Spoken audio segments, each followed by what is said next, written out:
Hi everyone, this is Deepika. Welcome back. I hope कि आप सभी बहुत अच्छे होंगे। एक बार फिर से आपका स्वागत है स्टडी विद कंफर्ट पे। और आज हम पॉलिटिकल साइंस में नॉन कोऑपरेशन मूवमेंट के कंसेप्ट को समझेंगे कि जो नॉन कोऑपरेशन मूवमेंट है ये क्या था, क्यों लॉन्च किया गया था, इसकी सिग्निफिकेंस क्या है, कारण क्या थे नॉन कोऑपरेशन मूवमेंट के, हम देखेंगे। फिर लास्ट में इवैल्यूएट करेंगे कि ये सक्सेस रहा, फेल रहा, ये सारी चीज़ें हम डिटेल में डिस्कस करेंगे।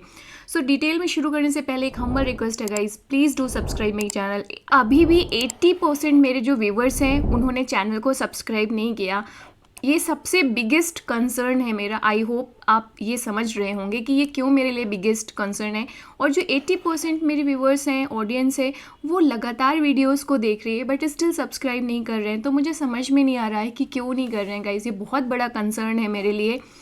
आई होप कि आप मेरे कंसर्न को समझेंगे और स्टूडेंट्स तक वीडियो की रीच पहुंचाएंगे guys. It's my humble request, because channel की ग्रोथ आपकी सपोर्ट पे डिपेंड करेगा और आपका सपोर्ट होगा तभी मैं बेटर क्वालिटी कंटेंट क्रिएट कर पाऊँगी। Okay, so guys please do it. So Gandhi ji को हम देखेंगे इस नॉन कोऑपरेशन मूवमेंट में कि किस तरीके से वो एक कोऑपरेटर से नॉन कोऑपरेटर बनते हैं। मतलब अगर मेरे 80% लोगों ने सब्सक्राइब नहीं किया ना, तो मैं भी अभी तक मैं कोऑपरेट कर रही हूँ, फिर नॉन कोऑपरेटर में मैं भी कन्वर्ट हो जाऊँगी। अभी तो आप जो बोलते हैं वो वीडियोस मैं कोशिश करती हूँ कि एज सुन एज पॉसिबल मैं क्रिएट कर कर अपलोड कर दूँ, जिससे कि आपका सिलेबस कवर हो जाए। तो अभी तो मैं कोऑपरेट कर रही हूँ। अगर आप नहीं प्रमोट करेंगे चैनल को, अगर कंट्रीब्यूट नहीं करेंगे, मेरे कंसर्न्स को ध्यान नहीं देंगे, तो मैं भी ना गांधी जी की तरीके से जो कोऑपरेटर थे उनसे नॉन कोऑपरेटर में कन्वर्ट हो जाऊंगी। सो खैर देखते हैं कि जो गांधी जी हैं वो इस मोमेंट से किस तरीके से cooperator of British rule to non cooperator उनकी जर्नी रहती है। आपको पता है कि गांधी जी स्टार्टिंग में, बिगनिंग में, जब उन्होंने इंडियन फ्रीडम स्ट्रगल को ज्वाइन किया तो वो ब्रिटिशर्स के साथ कोऑपरेट कर रहे थे। उनका फेथ था, बिलीफ था कि जो ब्रिटिशर्स हैं हम इन्हें रियलाइज़ करेंगे, सत्याग्रह के थ्रू इन्हें रियलाइज़ करवाएंगे कि आप गलत कर रहे हो। राइट, इस तरीके से हम एक कोशिश करेंगे कि जो ब्रिटिश रूल है वो इंडिया को इंडिपेंडेंस दे दे। तो ओवरऑल मकसद क्या है? इंडियन इंडिपेंडेंस फ्रॉम कॉलोनियलिज्म से करना। और इसके लिए जब जब जो ब्रिटिश रूल है वो सीधे तरीके से नहीं सुनती है, तो गवर्नमेंट को जो गांधी हैं उनको मास मूवमेंट की तरफ मूव करना पड़ता है। तो ये कुछ बेसिक इंफॉर्मेशन हो गई नॉन कोऑपरेशन मूवमेंट के बारे में। अगर आप देखें तो बेसिक इंट्रोडक्शन क्या लिख सकते हैं, that it was a nation wide movement जिसको लॉन्च किया गया था 1920 पे और 1922 तक चला था, फिर से विड्रॉ कर लिया जाता है। लीडरशिप प्रोवाइड की थी महात्मा गांधी ने। जो मूवमेंट था वो लॉन्च किया गया था with the series of events, जैसे जलियांवाला बाग मास्कर हुआ था, then passing of the Rowlatt Act. तो ये कुछ सीरीज ऑफ इवेंट्स थे जिसकी वजह से नॉन कोऑपरेशन जैसी मूवमेंट को लाना पड़ा। और जो ये मोमेंट था वो able to acute the basically sympathy of the masses. तो कुल मिलाकर जो नेशनल मूवमेंट था उसको मास मूवमेंट बनाने की कोशिश की गई थी नॉन कोऑपरेशन मूवमेंट के थ्रू। और ये Gandhi ji as the leader of the ये जो रेसिस्टेंस, जो मूवमेंट, जो विरोध चल रहा था उसका। और ये 2 इयर्स तक चला। 1922 में चौरी चौरा इंसिडेंट के बाद इसे वापस इस मूवमेंट को ख़त्म कर दिया गया था। Non violent and peaceful protest by the Indian against the British rule. So non cooperation basically क्या था? जो ये मूवमेंट था, it was non violent and peaceful protest by the Indians against the British rule. Okay, और main focus क्या था इस movement का? टारगेट एम क्या था कि हमें ब्रिटिश गवर्नमेंट के साथ कोऑपरेट नहीं करना है। और गांधी जी का फर्म बिलीव था कि अगर हमने ब्रिटिशर्स के साथ इंडियंस ने कोऑपरेट करना बंद कर दिया तो हम डिस्टेबलाइज कर सकते हैं ब्रिटिश रूल को इन इंडिया, क्योंकि बिना इंडियंस के कोऑपरेशन के ब्रिटिश रूल तो इंडिया में सस्टेन नहीं कर पाता। अगर इंडियन कोऑपरेट कर रहे हैं, जो ब्रिटिश गवर्नमेंट रूल बना रही है उसे फॉलो कर रहे हैं, तो तभी ना सस्टेन कर रही है। ओके, हम जो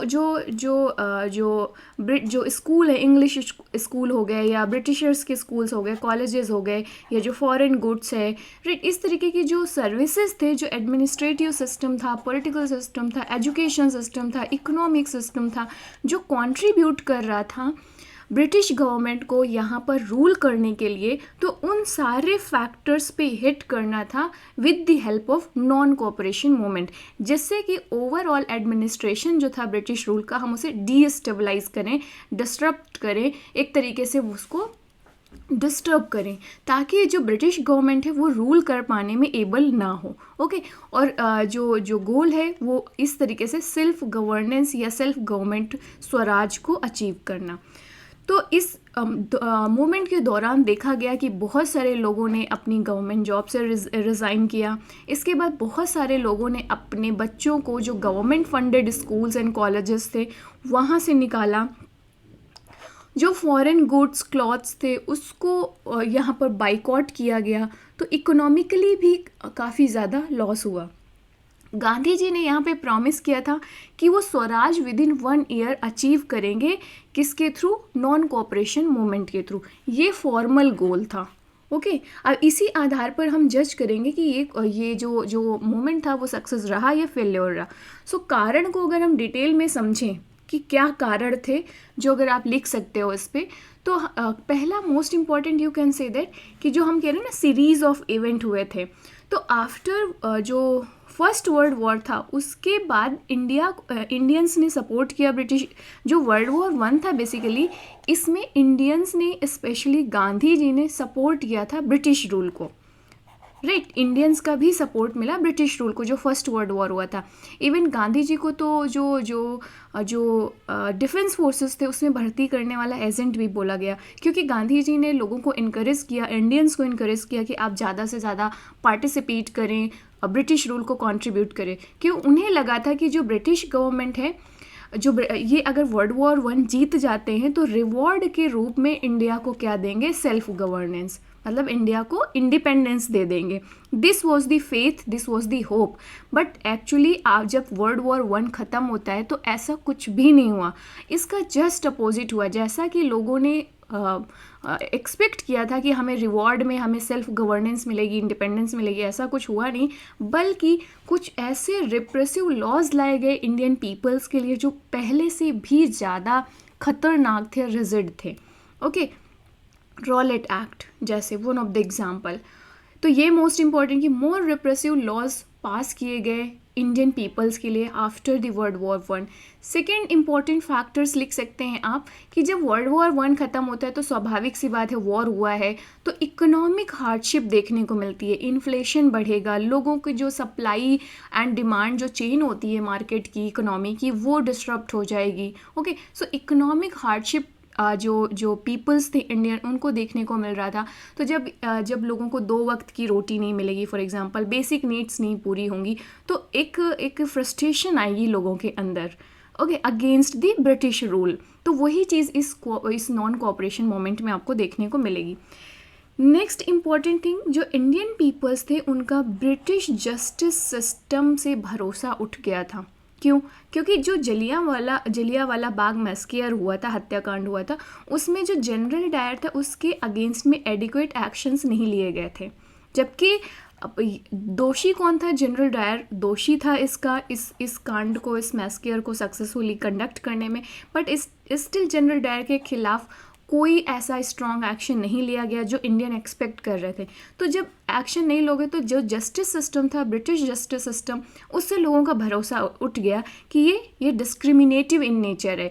जो यूरोपियन पीपल्स हैं, यूरोपियन ऑफिसर्स हैं, उनके अगेंस्ट में एक्शंस नहीं लिए जाते, वो फेयर काम करें या नॉन फेयर काम करें, लेकिन इंडियंस होंगे तो उनके खिलाफ लिया जाएगा। People's faith in the legal system was also crushed. Legal system कैसे? आप देखेंगे कि रॉलेट एक्ट जैसे मतलब एक्ट लाए गए, लॉज लाए गए, जो बेसिकली क्या कर रहे थे, लोगों को ट्रायल के लिए जो ट्रायल कर रहे थे, the act allow court to perform trial without the juries, लोगों को अपने बिहाफ में रिप्रेजेंट करने के लिए किसी को अलाउ नहीं किया जा रहा था। तो ये सारे बहुत इंपॉर्टेंट कारण हैं जिसने इस मोमेंट को लाने पे एक तरीके से रोल प्ले किया है।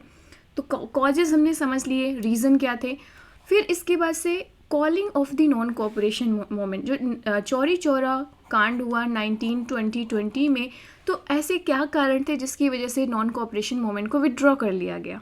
सक्सेसफुली चल रहा था, लोग बहुत पार्टिसिपेट कर रहे थे, वुमेन भी पार्टिसिपेट कर रही थी, आम जनता पार्टिसिपेट कर रही थी। तो इसको गांधी जी ने वापस क्यों ले लिया, इस जो नॉन कोऑपरेशन मूवमेंट था? क्योंकि जब इसे वापस लिया गया था तब तक हमने अपने गोल्स अचीव नहीं किए थे, हमने स्वराज नहीं अचीव किया था, ब्रिटिश गवर्नमेंट में कोई ऐसा बहुत सिग्निफिकेंट प्रभाव देखने को नहीं मिल रहा था कि भाई गवर्नमेंट दब जाएगी, हमें इंडिपेंडेंस दे देगी।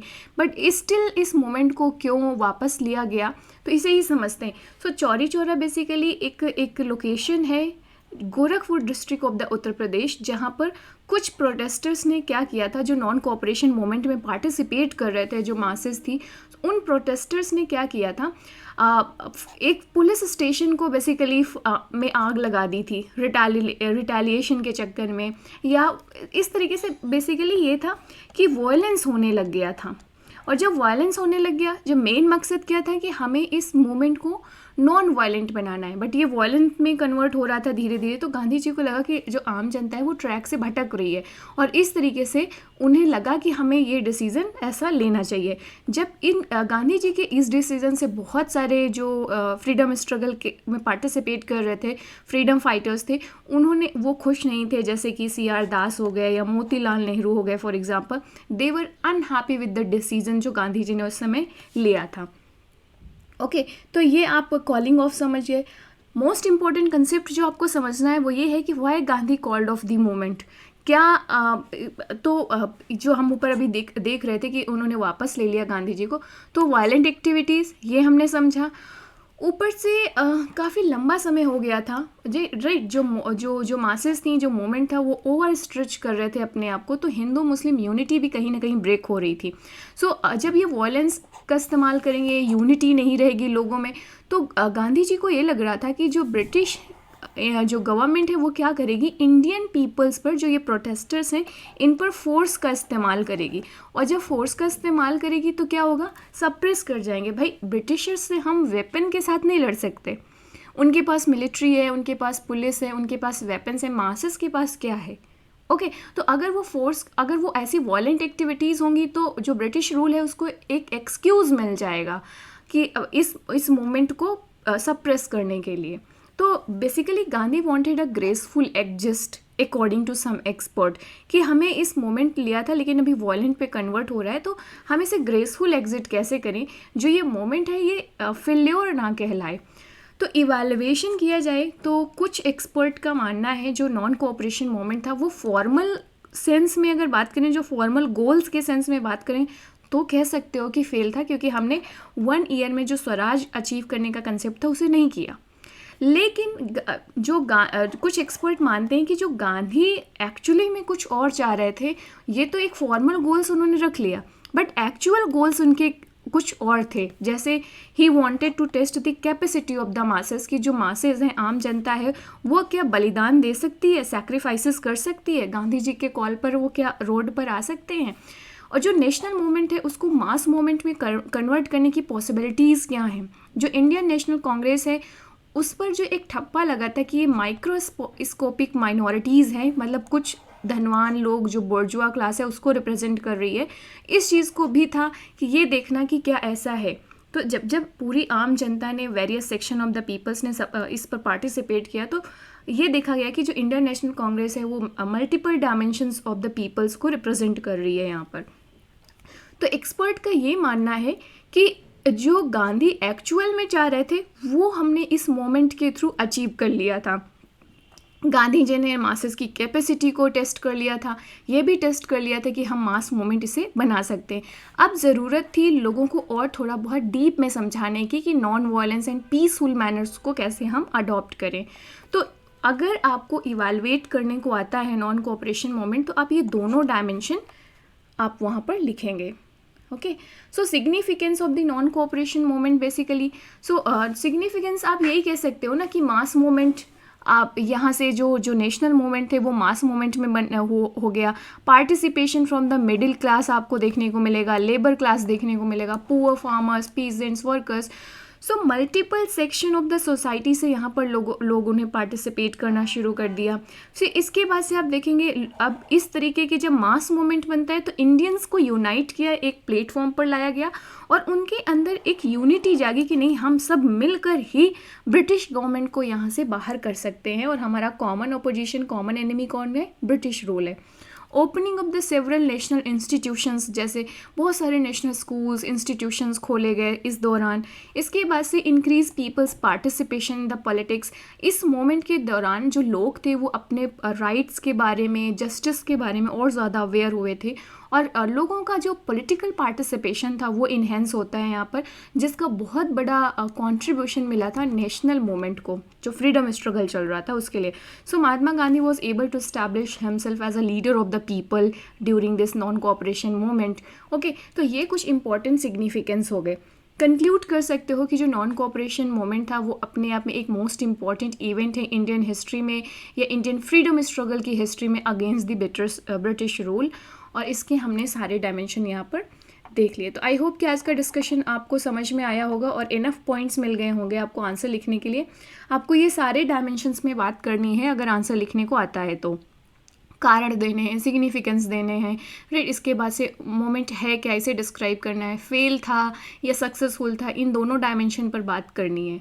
तो this is all for today guys. I hope कि नॉन कोऑपरेशन मोमेंट आपको समझ में आया होगा। बहुत सारी फैक्चुअल इन्फॉर्मेशन मैंने इंक्लूड नहीं की है, मैंने कंसेप्ट पे ज़्यादा फोकस किया है। फैक्चुअल इन्फॉर्मेशन आपको बुक्स से भी मिल जाएगी, तो आप वहाँ से इसे इंक्लूड कर लीजिएगा।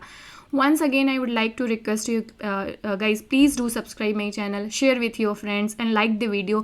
At least आप वीडियो को तो मतलब अगर मैंने देखा अगर 200 व्यूज़ हैं, लाइक सिर्फ 7 रहेंगे, 6 रहेंगे। सो गाइज ये अगर कोई आपको मतलब फ्री में एजुकेशन दे रहा है, बहुत सारा हार्डवर्क कर रहा है ऐसे लेक्चर्स ऑन कंटेंट क्रिएट करने के लिए, तो आप तो पे बैक कर सकते हो ना कुछ। आप कमेंट कर सकते हो, लाइक कर सकते हो, दूसरों के साथ शेयर कर सकते हो, एटलीस्ट वीडियो जो चैनल है उसे सब्सक्राइब कर सकते हैं। मेरे चैनल पे सुपर थैंक्स जो फीचर्स है वो भी इनेबल हो गया है। If you want to contribute to the channel वो भी आप कर सकते हो। मैं कोशिश करूँगी कि इन सब जो मेरे पास कलेक्शन आए मैं उसका यूटिलाइज़ करूँ कुछ और इक्विपमेंट्स लेने का, जिससे कि और बेटर क्वालिटी वाले वीडियोस मैं आपके सामने क्रिएट कर पाऊँ। So thank you so much guys, thank you for all the support and love. Please keep supporting, keep loving me. See you in the next video. Bye bye, take care, keep learning, keep exploring.